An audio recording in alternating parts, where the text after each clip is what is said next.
À Olam Chesed Yibane, le monde a été construit sur le Chesed. C'est une conférence de Rav Diamante de Bnei Brak qui a été traduite de l'hébreu en français par mesdames Rachel Pinto et Ruth Ben Simon.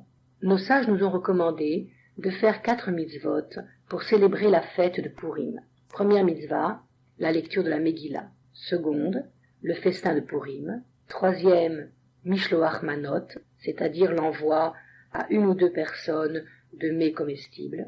Quatrième mitzvah, Matanot la Evionim, faire la tzedaka aux pauvres. Que nous devions lire la Megillah, cela nous pouvons le comprendre, car grâce à la Megillah, on prend connaissance de ce qui s'est passé à cette époque et du grand miracle de Purim. Le festin de Purim est aussi une mitzvah compréhensible, car c'est normal que nous devions fêter ce miracle et nous réjouir et glorifier Dieu. C'est d'ailleurs une seudat mitzvah, un repas de mitzvah. Par contre, il nous est plus difficile de comprendre pourquoi, précisément à Purim, il faut envoyer à son prochain des Mishloach Manot et faire des dons aux pauvres. Apparemment, il n'y a pas de lien avec la fête. Et pourquoi ne nous a-t-on pas demandé de faire Mishloach Manot à Pessah ou à Tu Bishvat et de donner des Matanot Le'Evienim toute l'année? Pourquoi faut-il précisément faire ces commandements-là, ces mitzvot-là à Purim? Nous vivons avec ces commandements depuis tant d'années et nous nous sommes jamais posé de questions à leur sujet. Pour donner des réponses, nous devons d'abord en revenir au Sefer Bereshit, au livre de Bereshit, qui nous retrace la genèse de la création de l'être humain. La Gemara nous raconte, dans Masechet Sanhedrin, que lorsque Dieu voulut créer l'homme, il créa avant cela un groupe d'anges et il leur demanda « Est-ce que c'est bien de créer l'être humain ?» Et les anges lui demandèrent « Quelle sera donc sa nature ?» Dieu répondit « Il sera comme ci et comme ça. » Aussitôt les anges répliquèrent « Maïnosh kitiskereinu ou ben Adam kitiskedeinu. » Qu'est-ce que l'homme pour que tu t'en souviennes, ou le fils d'Adam pour que tu le protèges? Alors, Akadosh Baruch Hu pointa son doigt vers eux et les brûla. Il créa ensuite un deuxième groupe d'anges et leur posa la même question. Et il reçut la même réponse. Il les brûla aussi. Il créa alors un troisième groupe d'anges, mais ce groupe-là, étant rendu plus prudent par ce qui s'était passé pour les 2 précédents, demandèrent à Dieu « Pourquoi est-ce que tu nous poses ces questions?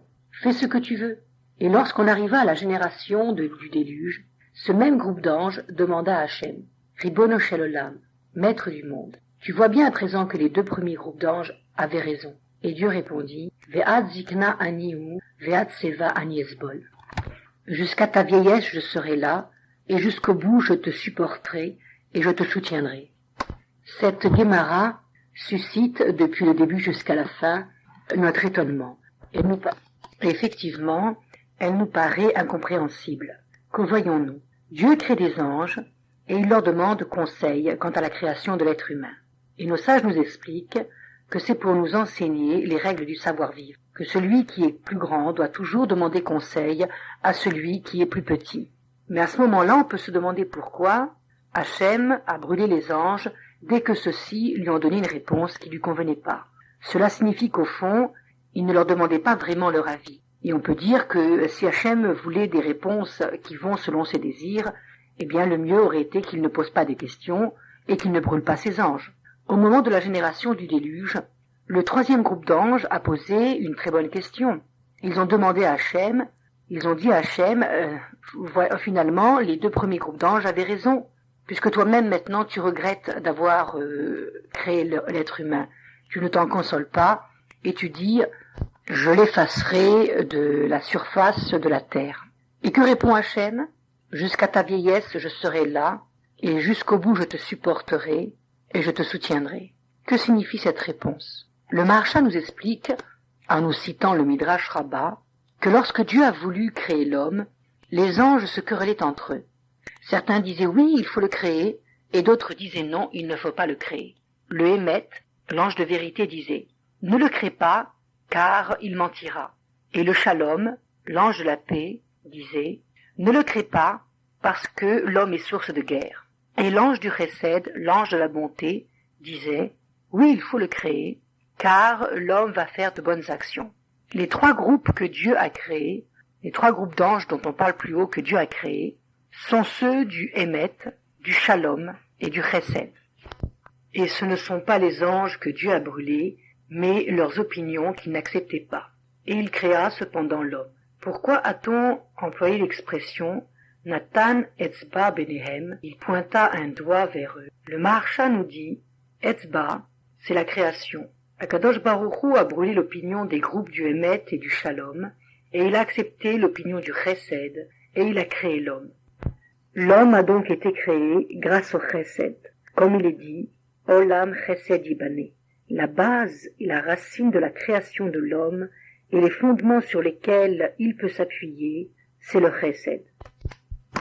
Lorsque les hommes de la génération du déluge se sont pervertis, ils ont cassé la branche sur laquelle reposaient les fondements mêmes de leur existence, c'est-à-dire la branche du Chesed. Et c'est pourquoi le monde ne pouvait plus tenir. Le Chesed s'est alors présenté devant Dieu et a dit « Ribono shel olam, maître du monde, maintenant je vois bien que le Hémet et le Shalom avaient raison. Je vois que je m'étais trompé en te disant de créer l'être humain. » Et à ce moment-là, Hachem lui répond « Dans tes vieux jours, je serai là, et jusque dans tes moments les plus terribles, je te soutiendrai. » Le Maharsha nous explique que Akadosh Baruch Hu, dans sa réponse à l'ange du Chesed, déclare « Je suis patient, je suis prêt à attendre l'homme jusqu'à Matan Torah. » Et alors là, tu verras que la création de l'homme avait du bon, tu verras qu'elle était justifiée. Dieu se dévoila aux hommes le jour du Matan Torah. L'Or Chaim Akadosh a dit « Une condition a été donnée pour recevoir la Torah. La voici. Si Israël se tient debout devant le Har Sinaï comme un seul homme et un seul cœur, alors Hachem leur donnera la Torah. » Pourquoi cette condition? Parce que justement la base et le fondement de la création de l'homme, c'est le Chesed. Le Midrash sur Teilim nous dit, à propos du Teilim 37, sur le premier verset, celui qui dit « Ne sois pas jaloux des malfaiteurs et n'envie pas ceux qui commettent l'iniquité », le Midrash nous dit « Sois jaloux de ceux qui accomplissent les mitzvot ». Car si Abraham Avinu n'avait pas été jaloux, il n'aurait pas cherché à acheter le ciel et la terre, à aller au-delà de lui-même pour s'attacher à Kadosh Baruch Hu. Et quand donc voit-on qu'il a été jaloux? Lorsqu'il a demandé à Malkit Tzedek, le fils de Noach, « Comment êtes-vous sorti de la Teva, de l'arche? C'est-à-dire par quel mérite avez-vous pu sortir de la Teva? Je comprends par quel mérite vous y êtes rentré, mais il n'était pas certain que vous puissiez y sortir. » En effet, Noach et ses fils sont entrés dans la Teva parce que le monde était plein de violence et de débauche. Et Akadosh Baruch Hu a privilégié Noach et sa famille et l'a sauvé et l'a fait rentrer dans l'arche. Mais il ne pouvait pas sortir comme ça de la Teva. Il fallait qu'il fasse preuve de chesed. Et quel chesed ont-ils pu faire dans la Teva? Comme on a vu que le monde tient sur le chesed, que la création de l'homme tient sur le chesed. Or, pendant cette période où ils étaient dans la Teva, combien pu faire Noach et ses fils? Il n'y avait pas de pauvres ou de nécessiteux. Il n'y avait personne à qui donner la tzedaka. Il n'y avait dans l'arche que Noach, ses fils et les animaux. Et Malkit Tzedek, le fils de Noach, qui s'appelle aussi Shem, lui a répondu « Nous avons fait, pendant près d'une année, la tzedaka avec les animaux, avec toutes les bêtes. Nous n'avons dormi ni le jour ni la nuit, et nous nous sommes occupés d'eux, de les nourrir, de les nettoyer. L'animal qui avait l'habitude de manger le jour, on lui apportait sa nourriture le jour. Et l'animal qui avait l'habitude de se nourrir la nuit, eh bien on devait lui apporter sa nourriture la nuit. Nous n'avons pas dormi du tout. Nous avons fait continuellement la tzedaka avec ces bêtes, et c'est grâce à cela, grâce à ce chesed, que nous avons eu le mérite de sortir de la Teva.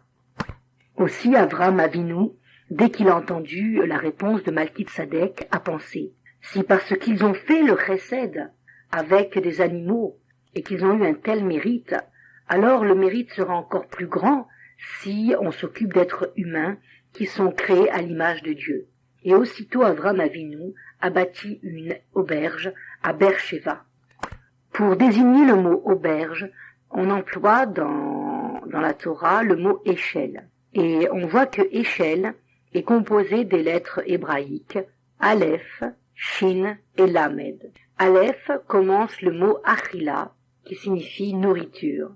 Shin celui de Shena, qui signifie dormir, et Lamed, Lévi, qui signifie raccompagner. C'est-à-dire que dans cette auberge qu'Abraham Avinu avait fait à Beersheba, il se chargeait de donner de la nourriture, de laisser dormir les gens, et aussi ensuite il les raccompagnait et leur donnait encore de la nourriture pour leur chemin. Le pasuk dit Vaïta Eshel Beersheba, qui signifie, le terme Vaïta signifie et avec lui, il a fait une auberge à Beersheba. Que signifie le terme Vaïta? Cela signifie qu'Abraham va chercher constamment tout au long de sa vie à ne faire plus qu'un avec le chesed, jusqu'à un tel point que le chesed et sa personnalité seront complètement confondus, tant ils seront ancrés l'un dans l'autre. Et il va arriver à faire cette mitzvah avec une telle force qu'il va la transmettre à tous ses descendants. Ce chesed sera véritablement la base de la maison d'Abraham Avinu. Et c'est sur cette base que le monde de la Torah sera bâti, et ainsi que l'éducation de la Torah. Sans la base du chesed, on nous dit que tout l'édifice de la Torah risque de s'effondrer. Et c'est là l'enseignement principal et capital que Shem a appris à Abraham Avinu et que Abraham Avinu a transmis à son fils Yitzhak et jusqu'à nous. C'est le chesed qui sauve le monde et c'est là le fondement même de la maison d'Israël. Nous avons effectivement pu voir que dans toutes les générations, toutes les fois que les Bnei Israël faisaient du chesed l'un envers les autres, il n'y avait que du bien pour Israël. Et dès qu'il y a eu la haine entre nous, il y a eu la destruction du Beth Amikdash, et il y a eu tous les malheurs qui se sont abattus sur le peuple d'Israël. Comme on se rappelle l'épisode des 24 000 élèves de Rabbi Akiba, et ces 24 000 élèves étaient la fleur de la génération de Rabbi Akiba. Ils avaient atteint un niveau en Torah tout à fait extraordinaire, très élevé, et malgré cela, ils moururent tous. Et le monde après eux est resté désert. Et pourquoi sont-ils morts, nous dit-on? Parce qu'ils ne se respectaient pas les uns les autres, parce qu'ils ne se faisaient pas du chesed entre eux. Et le Maharal pose la question, mais est-ce que vraiment cela suffisait pour les faire mourir?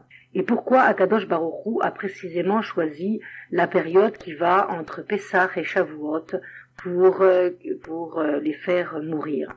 Parce que nos sages nous disent, c'est précisément entre cette période que nous nous préparons à recevoir la Torah, et qu'une Torah sans chesed n'est pas une Torah valable. Et Rabbi Akiba, qui venait de perdre 24 000 de ses meilleurs élèves, qu'a-t-il dit? Qu'a-t-il fait à Rabbi Akiba?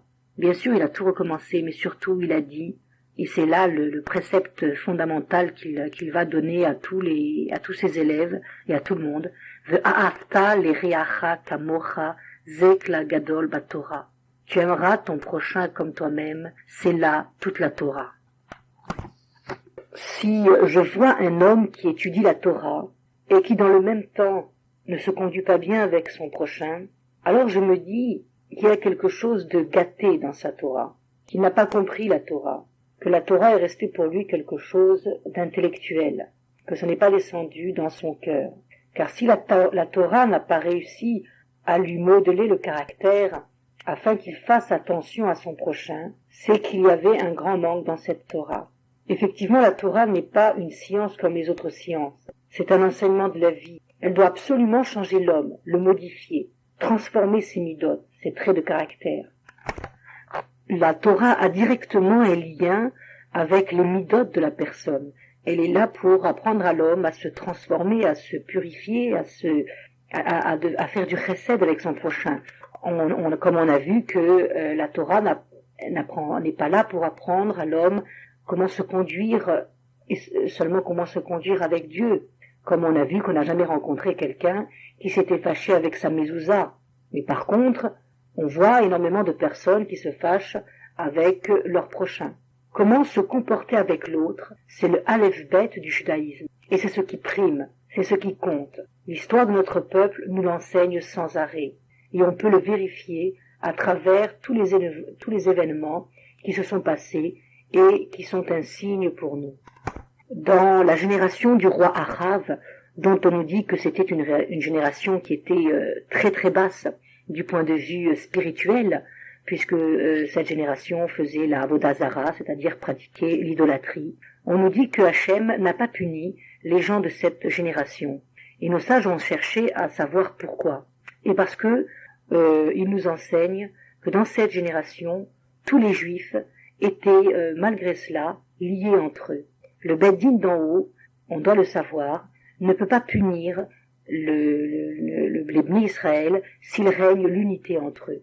Mais dès que les Bnei Israël sont divisés, qu'ils se déchirent, alors ils créent une brèche et le Beth Din d'en haut peut les punir. Et cela est également valable avec les autres peuples, pour les autres peuples, car Olam Chesed Ibané, le monde a été créé sur le Chesed. Le Midrash pose la question, quelle était la faute la plus grave? La faute de la génération du déluge, que, comme nous avons vu que c'était une génération qui s'est complètement pervertie, de l'homme jusqu'aux animaux, ou alors la faute de la génération de la tour de Babel. On sait que les hommes de cette génération se sont unis pour construire une tour, et ils voulaient faire la guerre à Kadosh Baruch Hu et ne plus avoir de Dieu. Et nous avons vu de quelle manière la génération du déluge a été punie. Akadosh Baruch Hu a fait tomber la pluie pendant 40 jours et pour effacer tous les êtres humains qui existaient, tous les animaux qui existaient sur terre, à l'exception donc de Noach et de ses enfants. Et qu'est-il advenu? Comment a été punie la génération de la tour de Babel? On nous dit que Akadosh Baruch Hu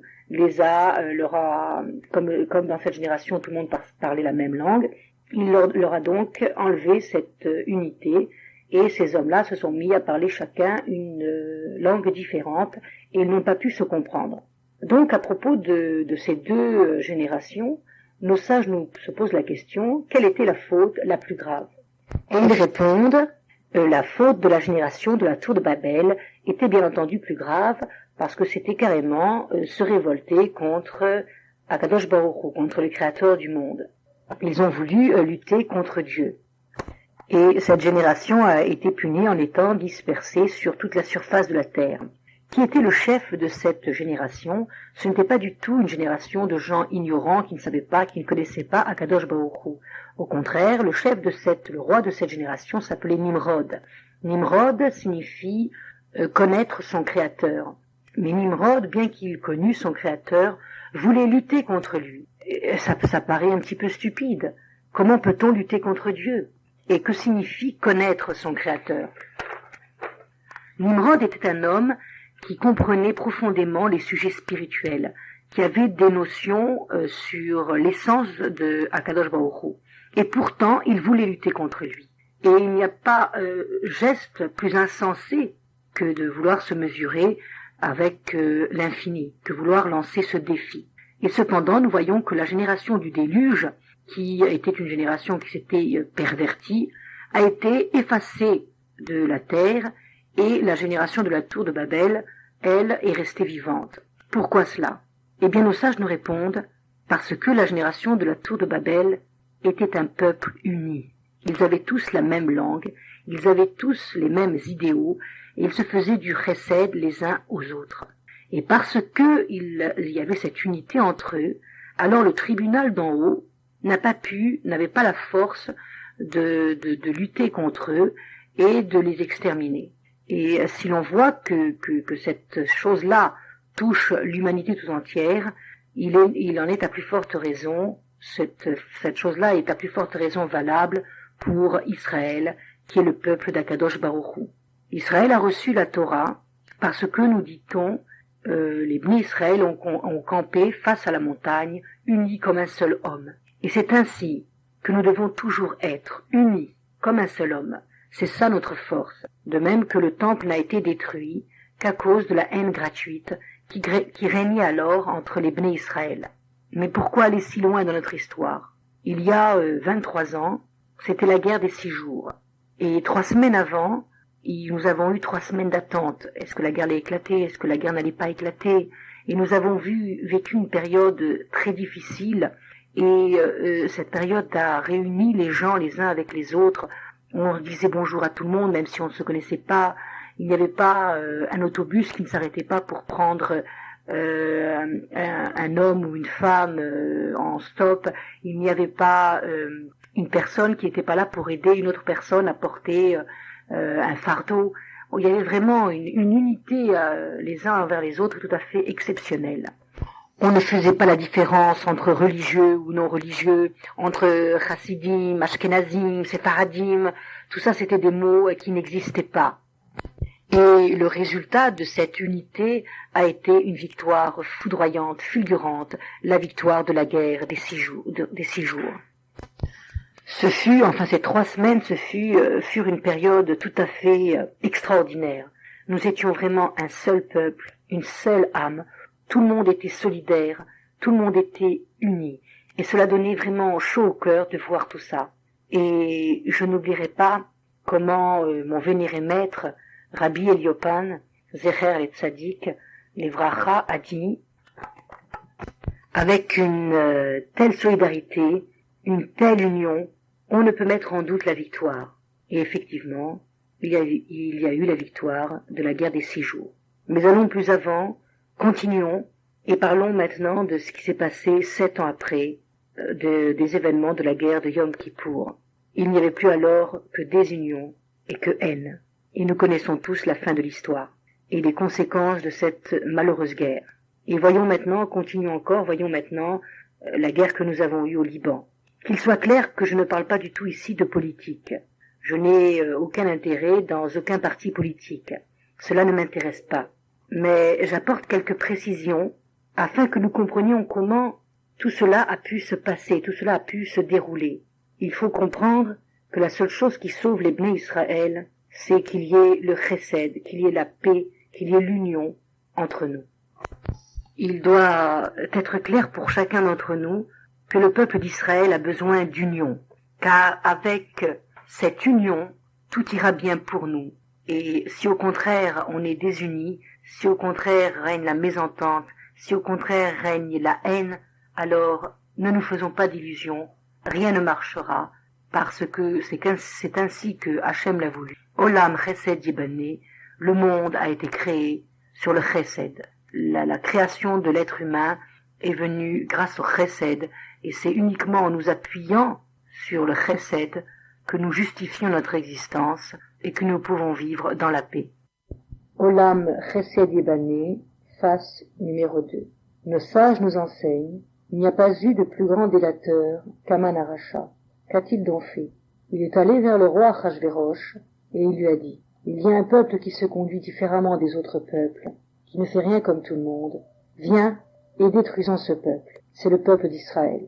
Le roi lui répondit alors, non, j'ai peur de lutter contre ce peuple-là précisément, parce que j'ai vu que tous ceux qui ont essayé ont été punis et accablés de plaies terribles, comme Lavan, Pharaon, Amalek, les rois de Canaan, les Philistins, Nabuchodonosor.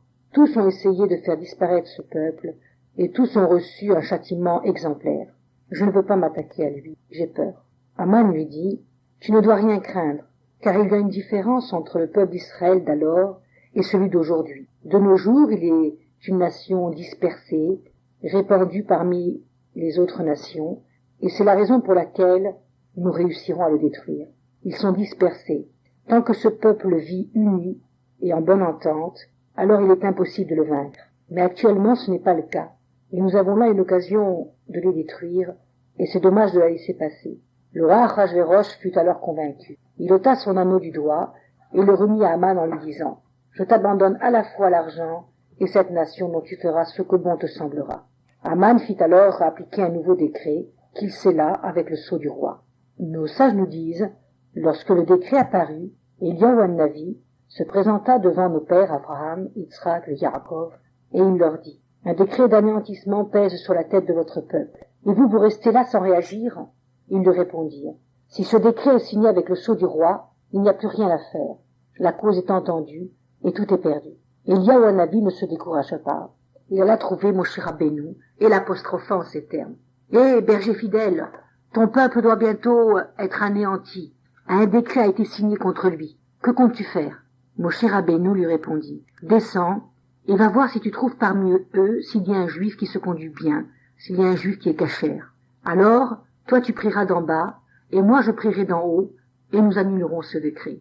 Et Eliyahu Navi trouva un juif cachère, c'était Mordechai Yehudi. S'il en est ainsi, lui dit Moshe Rabbeinu, va et raconte tout ce qui se passe à Mordechai Yehudi.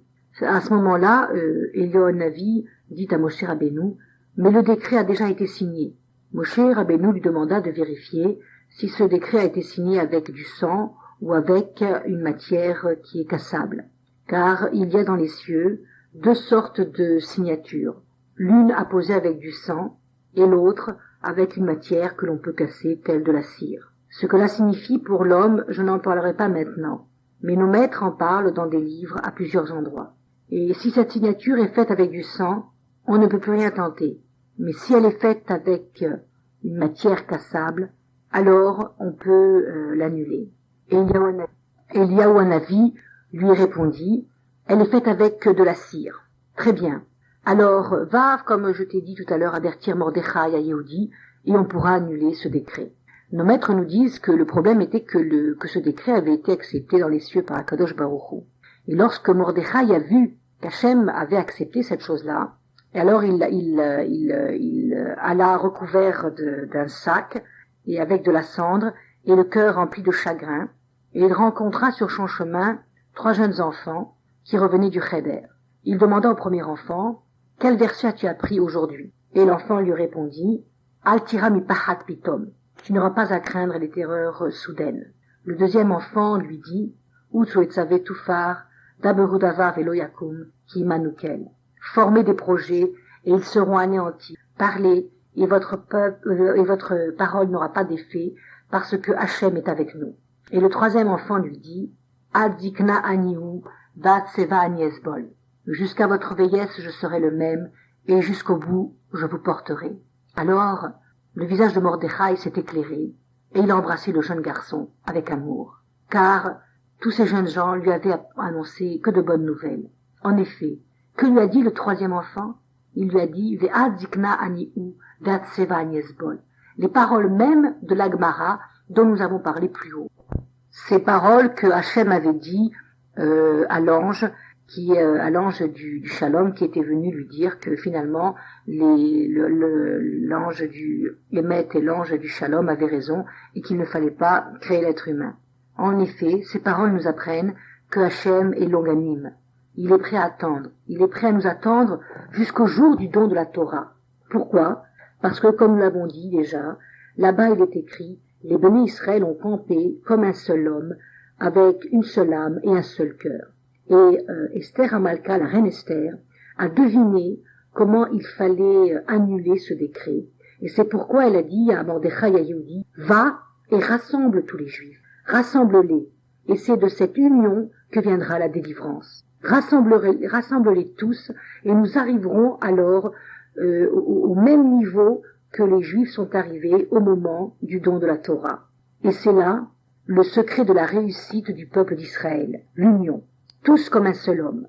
Et Baruch Hashem, nous avons vu comment les Juifs ont réussi à se sortir de ce décret, et nous fêtons la fête de Purim avec beaucoup d'allégresse. Mordechai Yehudi a voulu enseigner cette force, ce secret aux générations futures. Et c'est pourquoi il a demandé à Purim de faire précisément les mitzvot de Mishloach Manot et de Matanot Laevionim. Mishloach Manot et Matanot Laevionim, ce sont des mitzvot de chesed. Ce sont des mitzvot où il faut apprendre à s'unir avec les autres juifs, à donner quelque chose à manger et à boire à son prochain, et ceci afin d'augmenter et de concrétiser le sentiment d'amour et de fraternité qui doit nous unir. Au moment de Matan Torah, Hachem a accepté de nous donner ce cadeau merveilleux qu'est la Torah, uniquement lorsque nous avons dit que nos enfants s'en porteraient garants. Car c'est sans les enfants, sans l'éducation, sans la transmission que nous avons assurée, alors Hachem ne nous aurait pas donné la Torah. Et donc notre devoir, c'est de transmettre cette idée d'union et de fraternité à nos enfants. Et maintenant, regardons si vraiment nous remplissons notre rôle et regardons de quelle manière nous accomplissons ce commandement de Mishloach Manot. 3 semaines avant Purim, nous commençons à faire nos comptes. Nous nous disons, voyons, l'année dernière, celui-là s'est vexé parce que je ne lui ai envoyé qu'une seule bouteille de vin. Je suis donc obligé cette année de lui en envoyer 2, sinon il va encore me faire la tête. Quant à celle-ci, j'aurais préféré qu'elle passe Purim ailleurs comme l'année dernière, mais elle sera là et je suis obligé de lui envoyer un gros Mishloach Manot. Quant à celle-là, si je ne lui apporte pas telle et telle chose que je réussis très bien, je suis sûr qu'elle va se vexer. Et celle-là, l'année dernière, je lui ai envoyé un superbe Mishloach Manot. Et elle, en échange, qu'est-ce qu'elle m'a donné? Une broutille. Cette année, en tout cas, je ne lui enverrai rien du tout. Quant à moi, l'année dernière, j'ai envoyé en tout 36 Mishloach Manot. Cette année, je ne peux pas faire moins. Je suis obligé d'ajouter, d'envoyer à toutes les personnes que je connais. Je dois faire obligatoirement mieux. Et j'ai beaucoup moins d'argent. Qu'est-ce que je vais faire?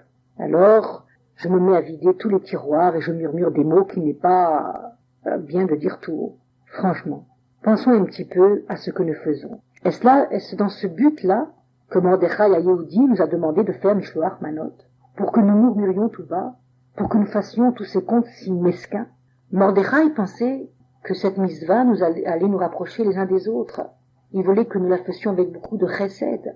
Il voulait que nous fassions justement Mishloach Manot avec telle ou telle voisine avec qui nous étions fâchés. Et alors, ce geste-là nous aurait rapprochés. Il voulait justement que nous faisions Mishloach Manot avec telle ou telle personne qui se trouve seule et qui n'a personne qui va penser à elle ce jour-là. Il n'a pas pensé du tout une seconde que nous devions faire Mishloach Manot uniquement avec nos amis, nos voisins et dans un but de calcul. On doit simplement envoyer Mishloach Manot afin de réjouir et de réconforter le cœur de notre prochain. Et voir quel exemple merveilleux de Ahavat Israël nous pouvons donner à nos enfants en agissant ainsi. Mais nous sommes loin de leur donner cet exemple. Au contraire, le jour de Purim est le jour où la maman est la plus nerveuse.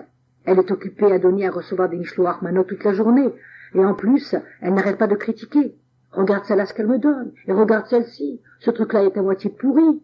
Et ça, c'est pas bon. Et ça, j'aime pas ça. Et ça, c'est vraiment, c'est insignifiant. C'est pas bien ce qu'elle me donne, celle-là. C'est le jour du Lachon Hara par excellence. Et nos enfants, ils nous écoutent. Et que voient-ils de cette fête? Qu'est-ce qu'ils retiennent de cette fête? Et plus tard, ils risquent de faire comme nous. Parce que nos enfants apprennent très vite. Mais grâce à Dieu, tout le monde n'agit pas ainsi le jour de Purim. Il y a des gens qui savent comment il faut préparer et comment il faut donner les Mishloach Manot, et qui ne prennent pas ce jour à la légère, et qui n'attendent pas avec impatience d'en finir avec cette distribution. Ce ne sont pas des gens qui disent « il vaut mieux 2 Pessar qu'un jour de Purim ». Il faut savoir que si nous accomplissons cette mitzvah de Mishloach Manot, comme Mordechai l'avait pensé, comme le Mordechai l'avait voulu, comme il nous l'a demandé, comme il nous l'a véritablement commandé, c'est-à-dire en pensant à la voisine qui se trouve seule, ou à la voisine avec qui nous sommes fâchés, que si nous prenons le temps de dire Purim Sameach et à ces personnes-là, et de les faire entrer dans la danse merveilleuse de Purim, les faire sourire, les réjouir, comme il nous est recommandé de nous réjouir dans le mois d'Adar, alors nous aurons donné sa véritable signification à ce jour. Et surtout, nous aurons fait quelque chose d'important dans l'éducation de nos enfants. Le Sfat Haemet écrit au sujet de Hanouka: de quel miracle parle-t-on ici? De celui de l'huile d'olive, qui a brûlé pendant 8 jours, au lieu de brûler pendant un seul jour. Mais nous savons d'autre part que Hachem ne fait pas de miracle inutilement, sans but précis. Alors, pourquoi ici a-t-il fait un miracle? D'autant plus que ce n'était pas nécessaire, car il y a une loi qui dit lorsque la plupart des béné Israël sont dans l'impureté, il est permis de faire un sacrifice. Donc, il était en vérité permis d'allumer la menorah avec de l'huile impure. Pourquoi a-t-il fallu ici bénéficier d'un miracle? Et le Sfat Emet poursuit en nous disant, à Hanouka, ce jour-là, il y a eu le Hanoukat HaMizbeach, l'inauguration du temple. Et Hanouka vient du mot Chinour, qui signifie éduquer, qui signifie aussi débuter, commencer. Et lorsqu'il s'agit de débuter, lorsqu'il s'agit d'un début, on ne fait pas de concession. Tout doit être fait dans la pureté, et cela entraîne la nécessité d'un miracle. Nous n'avons pas le droit d'enseigner à nos enfants que la mitzvah de Mishloach Manot doit se faire avec des calculs mesquins. Un jour, j'ai rencontré quelqu'un qui devait bientôt marier un de ses enfants, et il devait envoyer pour ça des cartes d'invitation. Il était en train d'inscrire des noms au dos des enveloppes. Puis il est arrivé au nom d'une de ses connaissances, et il était très embêté. Il se disait, celui-là, j'aimerais bien ne pas l'inviter, mais s'il ne reçoit pas une invitation, ça va faire un scandale. Je suis donc obligé de lui envoyer. Et vraiment, je ne comprends pas ces calculs. Ça me dépasse. Car si je ne désire pas voir cette personne au mariage de ma fille ou de mon fils, eh bien je ne dois pas lui envoyer d'invitation. Et c'est tout. Et quant à celui qui ne reçoit pas d'invitation, il n'y a pas de quoi en faire une maladie. Il n'y a rien de grave là-dedans. Il n'y a pas à se choquer, ni à se fâcher. Mais lorsqu'il s'agit d'une mitzvah comme Mishloach Manot, qui doit apporter la paix, l'union et la fraternité, et nous rapprocher les uns des autres, eh bien il ne faut pas faire de calculs. Il ne faut pas tout gâcher par des calculs mesquins. C'est pas comme pour une autre mitzvah, comme d'inviter des gens à un mariage ou à une bar mitzvah ou à une brit mila. Après avoir réfléchi à tout ça, je peux me dire, c'est ok, cette année, je me conduirai beaucoup mieux, je ferai un effort, mais est-ce que mon voisin va aussi faire des efforts? Alors là, je dois savoir que ce n'est pas mon problème. Je ne suis pas là pour changer mon voisin. Je suis là pour changer moi. Je dois prendre sur moi d'accomplir 4 ou 5 Mishloach Manot que je vais donner à des personnes qui ont besoin d'amour, d'union, de paix et de fraternité. Et je suis sûr que je peux les trouver. Et nous savons que celui qui ajoute, on lui ajoute dans le ciel. Kol hamosif, mosifim lo bashamayim. Rappelons-nous que Mordechai a écrit dans la fin du livre de la Megillah un verset qui pourrait sembler inutile. Ce verset dit, quant au fait de sa force et de sa puissance, et à l'exposé détaillé de la grandeur de Mordechai que le roi lui avait conféré, ils sont notés dans le livre des chroniques des rois de Médie et de Perse. Que vient nous apprendre ce verset? Il vient nous apprendre qu'il y a beaucoup à dire encore sur Mordechai HaYehudi, et que tout ce qu'on peut dire sur lui, eh bien, il y a un livre qui en parle précisément, et ces faits sont inscrits dans la chronique des rois de Perse et de Mède. Mordechai va nous enseigner que si tu lis la Megillah comme un livre d'histoire, alors tu n'as rien compris. Tu aurais pu tout aussi bien lire les chroniques des rois de Mède et de Perse. Il en a écrit autant sur lui et même plus. Mais lui, Mordechai HaYehudi, il a écrit cette Megillah afin qu'elle nous enseigne quelque chose, qu'elle nous éduque et qu'elle nous fasse faire un pas en avant dans notre Avodat Hashem. Si tu veux un livre d'histoire sur Mordechai HaYehudi, sur cette époque, eh bien, voilà, je te dis par ce verset où le chercher, dans le livre des Perses et des Mèdes. Mais moi, Mordechai HaYehudi, je ne suis pas venu pour ça, mais je suis venu pour te faire comprendre que nous sommes nés sous le signe du Chesed, et que ça, c'est la base de notre existence dans ce monde-ci. Et si tu n'as pas compris que le jour de Purim est là pour ajouter de l'amour et de l'union, pour ajouter de la paix et de la fraternité, alors tu n'as pas compris le sens de ton existence. Il faut apprendre pendant ce jour de Purim à donner aux miséreux avec le sourire, d'une façon aimable et avec beaucoup de joie. Il faut faire tous ces gestes avec amour et se réjouir énormément de cette fête et toujours se rappeler une chose, c'est la haine gratuite qui entraîna la destruction du temple, et nous espérons tous, avec l'aide de Dieu, que le temple soit de nouveau construit grâce à l'amour gratuit que nous éprouverons les uns pour les autres. Bonsoir. C'est sur ça que le Rav Diamante a terminé sa conférence. Cette cassette a été réalisée par l'AFDT, l'Association féminine pour le développement de la Torah. Siège 20 montées de la Reine Victoria, 73 100, Aix-les-Bains. Numéro de téléphone 79 88 30 97. Nous rappelons aussi que l'AFDT édite un journal féminin, le premier magazine de la femme juive, Léa. Pour tout renseignement, téléphonez au 79 88 30 97.